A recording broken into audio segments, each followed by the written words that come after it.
আপনার বোনকে ধর্ষণ করে আপনার বোনের ইজ্জত লুটে নিয়েছে, আর আপনি তাকে ঘরের মধ্যে আপ্যায়ন করে বলতেছেন আসেন ভাই একটু গোস্ত দিয়ে ভাত খাই। আজকে যারা মোবাইলে অবৈধ সম্পর্কে লিপ্ত হয়েছে তারা কার কথা শুনেছে?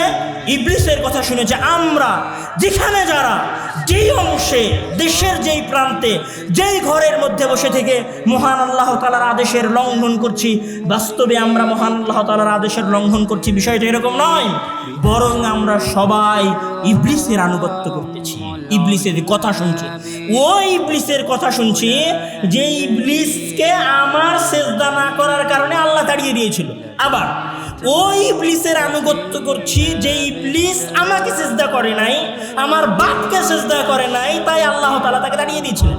ঠিক এই রকম বিষয়টা যে কোনো একজন যুবক আপনার বোনকে ধর্ষণ করে আপনার বোনের ইজ্জত লুটে নিয়েছে, আর আপনি তাকে ঘরের মধ্যে আপ্যায়ন করে বলতেছেন আসেন ভাই একটু গোস্ত দিয়ে ভাত খাই। কেউ যদি আপনার বোনের ইজ্জত হরণ করে, আপনার মাকে গালি দেয়, আর তারপরে যদি আপনি তার সাথে ভালো আচরণ করেন, এই বিষয়টা যেই রকম আত্মমর্যাদাহীনতার পরিচয় দেয়, কেউ যদি ইবলিসের আনুগত্য করে আল্লাহ তাআলার আদেশ না শুনে, তাহলে ঠিক ওই রকম সে আত্মমর্যাদাহীনতার পরিচয় দেয়। যাই করেন জীবনে অন্তত ইবলিসের আনুগত্য করিয়েন না।